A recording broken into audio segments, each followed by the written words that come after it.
Hong Kong here on the special edition, and always it's going to be interesting. There'll definitely be at least another part, because I'm just speaking about the early years, the very early years of in regards to Hong Kong. So I think the next edition, or it might be a third edition, we're going to do also with, they're going to gradually speak about more within regards to the country itself. We're just exploring the early days of the country, and I'm just recording this here at the time period of the Jewish festival of Hanukkah. So the history of the Jews of Hong Kong. So we know it starts when Jews were among the first settlers after Hong Kong became a British colony. I believe this was in the year 1841. The first Jews would arrive in Hong Kong from various parts of the British Empire. And they would come as merchants and colonial officials. Among the first wave were the Baghdadi Jews, Jews from Iraq. They stood out especially, including representatives of famous influential families, the Sassoon and the Kadoorie families. Now, we've spoken about them in the video we did on the history of Jews of China already, but maybe we'll mention them again at one stage. The construction of the Ohel synagogue, I think in 1901, would mark the beginning of a fully fledged religious life for the city's local Jews. That was right at the start of the 20th century. Let's say it was able to freely practice their cultural and religious observances, including holding Shabbat meals and celebrating the main Jewish holidays. The city currently has 4 active synagogues, 3 and a Jewish cemetery. Now, Jewish people never constituted a large community in Hong Kong. They only numbered a few hundred prior to World War II. Like many influential Jewish people, definitely did leave their mark on the city. Among them, someone named Matthew Nathan. He was the first and only Jewish governor, I believe, of Hong Kong, who established, I think, the Guangzhou Kowloon through train, if I'm not mistaken. The members of the Kadoorie family, or Kadoorie, you can pronounce it otherwise, they founded the China Light and Power Company and Hong Kong and Shanghai hotels. Interesting. And the members of the Sassoon family, famous family, the benefactors of the Jewish synagogue and the Ohel synagogue. And there was also a famous politician, someone named Emmanuel Raphael Berlioz. He became the chairman of the Hong Kong and Shanghai Banking Corporation, HSBC, from 1876 to 1882. It's based in a massive commercial centre. Much of Hong Kong's Jewish community consists, of course, of non-permanent residents, largely, let's say, expatriates from countries, let's say, with a much larger Jewish community, such as Israel, United States, France, and other nations.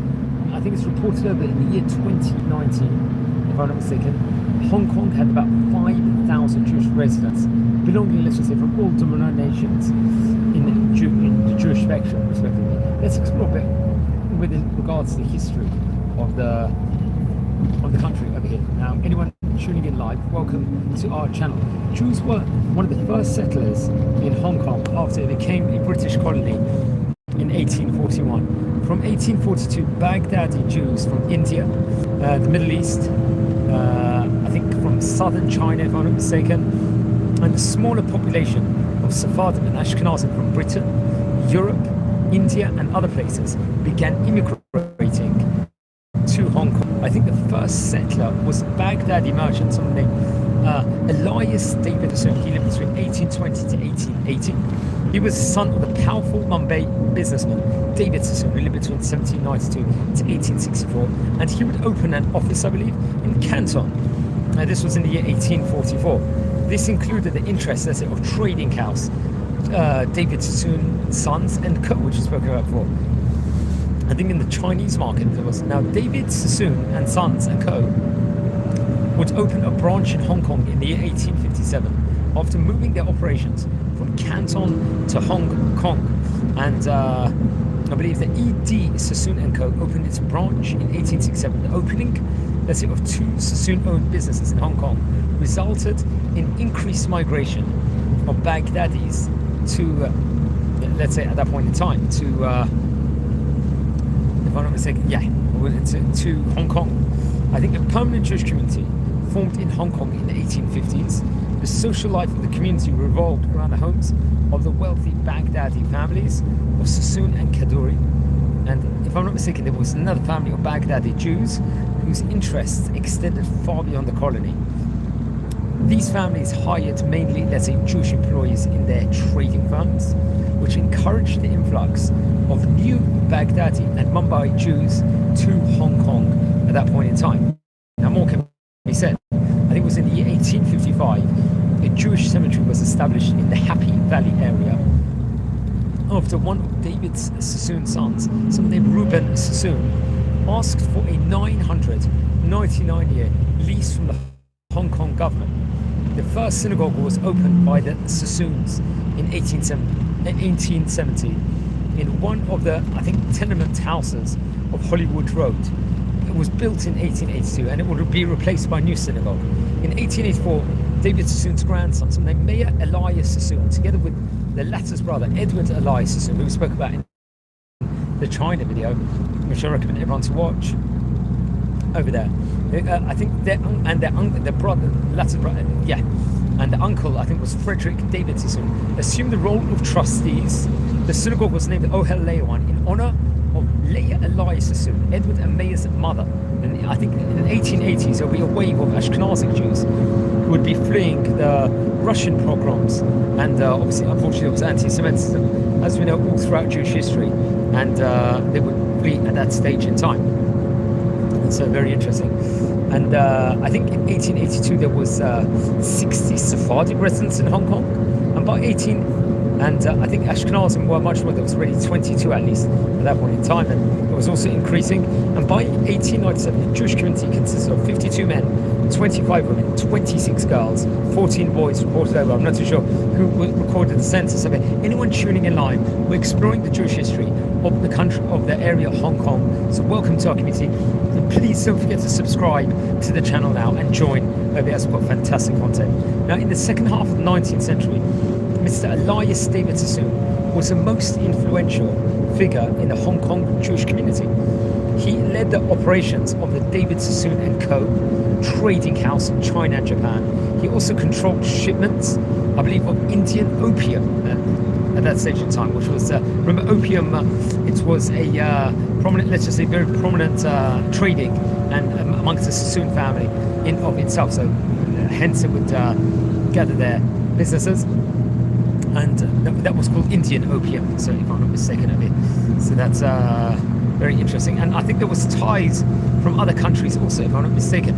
For example, I believe there was, let's say, the company's cargo transportation. They would have between Mumbai, Kolkata, Hong Kong, Canton, Shanghai, Nagasaki, and Yokohama. And Sassoon's donations, a synagogue and a sailor's house, one of the first charitable institutions, were built in Hong Kong. Come on, 1865, the Sassoons supported the formation of the Hong Kong and Shanghai Banking Corporation. And come on, the early 1870s, the David Sassoon & Co. took the first place in the supply of opium from Hong Kong to China, overtaking its main competitor, someone named Jardine, Matheson and Co. at that window in time. So you can see they were really into trade. And really, as they say, the Sassoons built many different places, including China, particularly. I think it was in October 1879. I think the company unfortunately suffered a disaster. Its coal house, let's say warehouses, in the port of Hong Kong burned down. In March 1880, Elias Sassoon died in Colombo, reported over. So that was around that specific window, if I'm not mistaken. That was so. Anyone tuning in live, we're exploring the history of the Jewish community, of the interesting Jewish community of Hong Kong of yesteryear. So always very interesting to speak about it. Just going back over here, Sephardim was seen as of lesser financial means itself, and the communities did not pray together and buried the dead in different parts of the cemetery, I believe. Unfortunately, I think Ashkenazim were living in more poorer neighborhoods and, let's say, boarding houses itself, respectively. But I think the Sephardi community in general was a lot more well off, just to point out, just using Wikipedia as a source over here for this information over here. And anyone, welcome. We are exploring the history of Hong Kong. And I think, as records of the Jewish community were destroyed, I think, during the Second World War, information on the historical numbers of Hong Kong Jews is incomplete. Now, there's different varying opinions on what was the actual demographics at that point in time. According to an unidentified Jewish encyclopedia, there were 24 Sephardim, 17 Ashkenazim in the city in 1872. In 1876, there were 36 Sephardim and 10 Ashkenazim. The numbers had risen to 49 Sephardim and 22 Ashkenazim in 1881. In 1882, there were about 60 Sephardi Jewish residents in Hong Kong. It was reported over at that point in time. So that was in 1882, which was like a maybe much moving around time period, let's just say, in of itself. And I think by 1807, the Jewish community consisted of 52, 25 women, 26 girls, and 14 boys. Let's continue over here.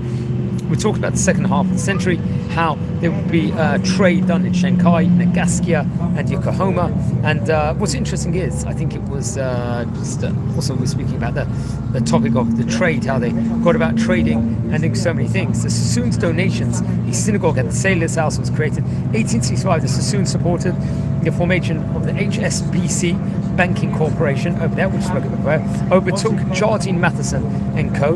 October 1879, the company, we mentioned about the disaster that the company would suffer at that window of time. Now, another prominent figure was someone of the name Frederick David Sassoon, needed between 1853 to 1917. He helped his older brother Elias Sassoon after his death and headed the family's business in Hong Kong and oversaw affairs in the Far East. So you can see they were dealing and trading with and grappling with most of various different communities all over different places. I think it was in addition 1878 to 1879, 1885 to 1886. He was chairman of the board of directors of the Hong Kong and Shanghai Banking Corporation, which we mentioned before. 1884 to 1887, he was a member of the Legislative Council of Hong Kong as a representative of the Justice of the Peace. And afterwards, I think he moved to UK. He was chairman of David Sassoon & Co. in London and director of the Imperial Bank of Persia. In addition, Frederick, his elder brother, Arthur Abraham David Sassoon, lived between 1840 to 1912, was a board of directors of the Hong Kong and Shanghai Banking Corporation. Interesting enough, so you can see they really got about this family. They were really doing huge amounts. Among wealthy members of the Jewish community in Hong Kong, there was other people, including a Dutch Jew named Charles Henry Bosman. He lived till 1892, from 1839 originally. He was the head of the Bosman & Co. trading house, a co-owner of Hong Kong Hotel, and a director of the Hong Kong and Whampoa Dock, which was founded in 1863 by a Scottish businessman, Thomas Sutherland. Come 1869, Charles Bosman was a Dutch consul in Hong Kong at that stage in time. So you can see many of the prominent figures of Hong Kong, Jewish people of Hong Kong, would really make it in big positions. Now, Charles Bosman was a Dutch consul in Hong Kong and ran his own maritime insurance company, one of whose important clients was Jardine Matheson & Co. Later, I think Charles Bosman moved to Great Britain and received British citizenship in 1888 and 1889. He actually died in London in 1892. By the end of the 19th century, one of the richest people, let's just say, in Hong Kong was the son of Charles Bosman, someone named Robert Hutong Bosman, who was able to, let's say, compete with the owners of the leading British trading houses in the colony due to his wealth and influence at that window in time. So very interesting. Along with the Sassoons and the Bosmans was a man of the name Emmanuel Raphael Belilios. He lived between 1837 to 1904. He stood out among the Jews in Hong Kong. I think he arrived there in 1862. He became an exchange broker in the colony. He quickly became wealthy after opening his firm, the E.R. Belilios, which traded opium between India and China. He became a significant landowner by the 1880s. He headed the Hong Kong Hotel Company and was also chairman of the board of directors of Hong Kong and Shanghai Banking Corporation and a member of the Hong Kong Legislative Council, I believe. His increasing prestige, I think, among the Jewish community, and his goal to be the new head of the Jewish community by replacing Sassoons, who was, that was a period of time in itself. He would, I think he would replace, the Sassoons, who at the time were considered leaders of Hong Kong's Sephardic community. It led to robust this debate with Sassoons, if I'm not mistaken. And very interesting. He wanted to build a new synagogue in the city, and he bought a piece of land on the Kennedy Road. Very interesting enough. Of that window of time. So that was his intention, and so a whole thing will happen about it with regards to politics of what we built and who will give it up. I think in 1897 there was a man named David Aaron Gubai, who was a Soon's family friend, and there was another key figure, I believe, also, if I'm not mistaken, from I think his name was Abraham Jacob Raymond, who was the manager of E.D. Sassoon, and Abraham Jacob David, a partner in E.D. Sassoon. There will be a whole debate with regards to the lands boards for the Jewish community and so on and so forth. And yeah, it's very, very interesting. The Jews of Hong Kong, there was various plans.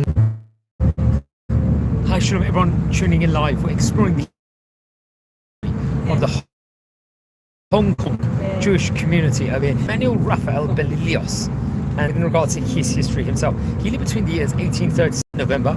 He died also November, 11th of November 1905.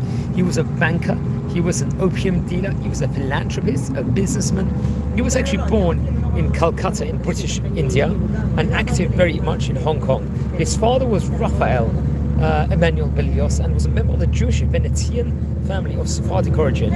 Now, Mr. Berlioz married Simha Ezra, I think in 1855, and come 1862, he would settle in Hong Kong and was engaged in trade. He saw success described in the British press at the time as one of the merchant princes of the colony, so he was very, very successful. I think he would be in office, if I'm not mistaken, of the Legislative Council of Hong Kong between 1881 to 1882. He was actually appointed by Sir John Poe Hennessy, and he would be preceded by John McNeill Price. He was also in office, I think, between February 1892 to 5th of April 1900, appointed by Sir William Robinson and Sir. He was I think he was to 1887. Mr. Berlioz had his reputation as a philanthropist in the years of 1887 to 1888.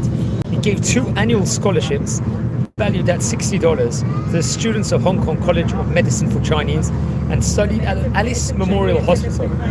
In 1888, Mr. Berlioz was the director of Hong Kong, Canton and Macao Steamboat Company. In 1889, he donated $25,000 to set up a girls' government school, and the Berlioz Public School was renamed from the Central School for Girls in honor of Mr. Berlioz. His first son was David Berlioz, but sadly he passed away in a plague in the year 1898. And let's just say, regarding the Chinese population, Mr. Berlioz observed favorably that the native Chinese make no difference between a Jew and a Christian. So from an anti-Semitic point of view, it wasn't necessarily bad. Both are foreigners in their eyes, but if anything, they are better affected towards a Jew who they regard as Asiatic like themselves, apparently. Now, Mr. Berlioz died in London in the 11th of November 1905 and was buried at the Golders Green Jewish Cemetery. Very interesting. And I think would bequeath £250,000 after he passed away to found a free college for Jewish children in Calcutta. So you can see the great works that the people did with their money. Let's explore a bit with regards to the famous Berlioz family. They originated, actually, because they're a key family over here. He happens to be a key figure in Hong Kong Jewry. So they originated from Iberian Peninsula, and I think they trace themselves back from Portugal, if I'm not mistaken. They lived for several generations as new Christians, Moranos. The Berlioz family was forcibly converted in 1497 to Christianity, along with the entire Jewish community of Portugal. In all likelihood, the Berlioz family remained, let's say, ethnically apart and practiced crypto-Judaism as Moranos until a wave of persecution targeted the elite Portuguese New Christian merchant families in the early 17th century. Now, I think Raphael Berlioz was known in Portugal as Filippo Turco, if I'm not mistaken. He fled the Inquisition to Venice. Like other families from the generation of refugees, I believe, the Berlioz family strained to pass on objects with a symbolic connection to their former homeland. I think it was in 1653. Mr. Raphael Berlioz was recorded in Venice as leaving to his 2 daughters the silverware he brought from Lisbon to Venice. That's what's reported over. Anyone tuning in live, we're exploring the history of Hong Kong Jewish community over here, and we happen to be speaking about over here the Berlioz family. He was a key figure, without doubt, in the history of of Portugal. Okay, so let's continue. The Bellius family settled in Venice afterwards in the 17th century. They would regain their previous commercial success, and within the century, the family firm operated in Venice, Livorno, and Aleppo. Jewish merchants engaged in Mediterranean trade. Now, the time was conducted businesses through tight familial alliances with the Sephardic family. As a result, during the 18th century, the Bellius family were the business partners of the Erges, and I think it was Baruch Caravaggio and the Silveria families of Livorno. And the Bellius and the Caravaggio families intermarried for at least 3 generations, establishing 2 prosperous merchants' dynasties. That's what's reported over here.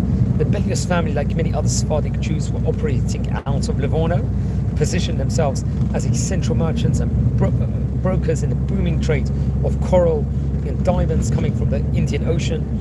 Not traveling to India themselves, they ran a family partnership in Aleppo, and from there they relied on a chain of mostly Mizrahi Jews, brokers and caravans, traders through Syria, Iraq, Persia, to connect them to their distant Hindu trading partners in the far-off Portuguese colony. Now, it's actually interesting. The Bellius were not only traders, but also rabbis. Rabbi Jacob Bellius served the community of Venice, interesting enough, I think in the early 18th century. Rabbi Jacob Bellius was one of the main rabbinical voices in Italy. He sought to, let's say, at that point in time, they thought suppress the mystical visionary of the Kabbalist Rabbi Moshe Chaim Luzzatto. For he was of a renewed outbreak of Messianism. Remember, he ends up becoming one of the great rabbis, the Ramchal does, and is very much learned in the yeshivot all over the world today. Now, the Bellius was not only traders, but also rabbis, as we mentioned before. And we have to point out also, I think, they were worried about the Ramchal, maybe because of the happenings and the heretical claims of the Shabtai Tzvi.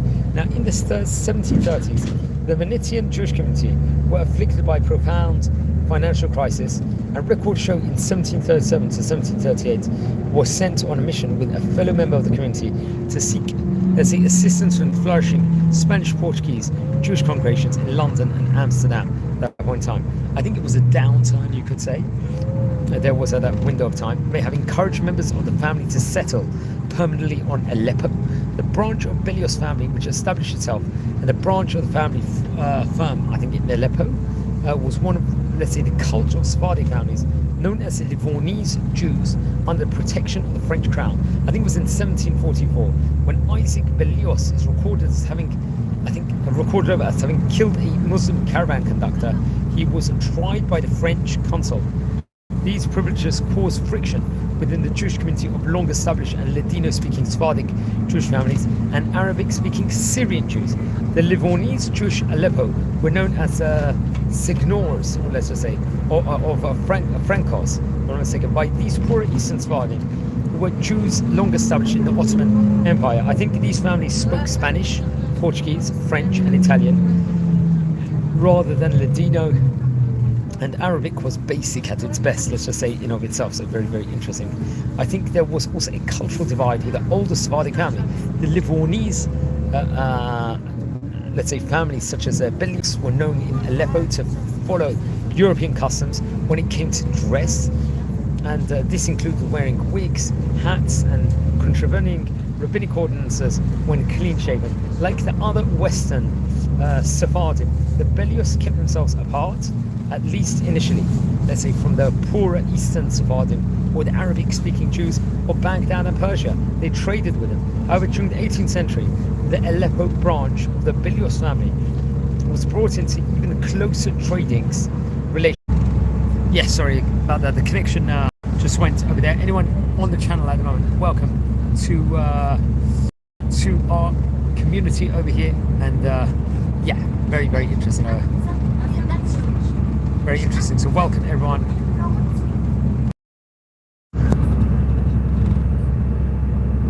Sorry everyone, the connection just went over there. We're exploring the Jewish community history here of Hong Kong on this special edition over here. I think it was there was a decline, let's say, during the 18th century. The Bellius family are recorded as owning ships that traveled between Syria and Venice. Their fortunes, I think, sagged. The decline of Aleppo, which was followed, let's say, by the decline of Venice itself in the early 19th century. and then now intermarried with the leading families of the old speaking elite of Aleppo, such as the Lanyardo family on towards Calcutta and Singapore. By the early 19th century, the Belios no longer operated as a united family, and those established in the Far East were more modest merchants in of itself. So that's very interesting. So anyone tuning in live, we're exploring the history of the Jewish community of Hong Kong. We're speaking about Mr. Belios because he was very much will do huge stuff in Hong Kong at his time. By the early 19th century, the Belios no longer operated as, let's say, main family over there, and those established in the Far East were more modest merchants. And this brought the Belios family from being dominant players in the Western Sephardic world to outside in the flourishing Baghdadi Jewish diaspora, with who they intermarried, including with the Gubai and the Judah families that were prominent in Calcutta. And by the early 19th century, the Belios family, I believe, established in the Far East, had assimilated to Baghdadi Jewish culture and were primarily Arabic and English speaking. And someone named Isaac Raphael Belios, his brother, who was also born in Calcutta, established himself in Singapore, with whom the Baghdadi Jews of Calcutta were in constant contact, I believe, and went to dominate the cattle market. Belios Lane, I think Belios Terrace there was, and Belios Road in Singapore are named after him. We have to report over. Okay, I think the success of Mr. Belios in Hong Kong capitulated the family to wealth and then to Great Britain. His son Raphael Emmanuel Belios was a barrister in England who was admitted to the Middle Temple in 1900 and called to the bar in 1903. In the same year, Raphael had an arranged marriage. Someone named Vera Charlotte Hart, the only daughter of Sir Israel Hart of Holland Park and Lady Charlotte Victoria of Knighton, Leicester. Now, Mr. Raphael was admitted to the bar on the 16th of May 1903. He occupied the chambers at Middle Temple from 1904 to 1922. And the death of Raphael Emmanuel Belios meant, unlike other Baghdadi Jewish families, such as the Sassoons, the fortune of Emmanuel Raphael Belios did not establish a dynasty. Plaques on the wall, I think currently of Spanish synagogue in Venice, records that many of the last members of the Belios family established in Venice perished in the Holocaust. So he's a key figure. Another key figure in Hong Kong is someone named Frederick David Sassoon, lived between 1853 to 1917. He passed away on the 4th of May 1973. He's an Indian-born Anglo merchant and a banker in Hong Kong and in China. He had one child, and his dad was David Sassoon. His mother was Farha Hayam, I believe. Interesting enough, he was born in Bombay, British India, and he was David Sassoon, and he spent most of his working life in Hong Kong and was an unofficial member of the Legislative Council of Hong Kong as a representative of the peace, just a peace between 1884 to 1887, it's reported over, and he became a chairman of David Sassoon & Co. in London, also director of the Imperial Bank of Persia. I believe he married Jeanette Raphael, daughter of Edward L. Raphael from another great merchant banking dynasty. They had a son named Ronald Edward David Sassoon. He passed away in 1924, and sadly he had a heart attack while visiting Baghdad office, and Frederick David Sassoon left £694,400 when he died in Knightsbridge over here. So this is very interesting. We can speak more, we're going to do a part 2 over here. We're going to speak about Reuben Sassoon in a second. Reuben Sassoon is another, there's many key figures in Hong Kong connected to the Sassoon family, I have to point out over here on this special edition where we're exploring the history of the Hong Kong Jewish community. So please subscribe to the channel now and join our community. Reuben Sassoon lived between, I think, 1835 to 1905. He was an English businessman, and I think he had 6 children. His father, once again, was David Sassoon also, and he was born in 1835 in Baghdad. His father, David Sassoon, and he was a Jewish trader of opium, cotton in China, served as a treasurer of Baghdad between 1817 to 1829. One of his brothers was Arthur Sassoon, who we'll speak about in the next series. Now, Reuben Sassoon worked for his father's company, David Sassoon & Co., and served as a board of directors of the China Steamship and Lubbock Coal Company. He was a guest at the Tranbury Croft in 1890 and was a croupier for the Prince of Wales on successive nights of the royal, let's say, Baccarat scandal, I think, at that point in time. And together with his brother Abraham Jacob David and Marcus David Ezekiel, he was involved in the Ohalea Synagogue in Stoughton Street in Hong Kong, the formation of it.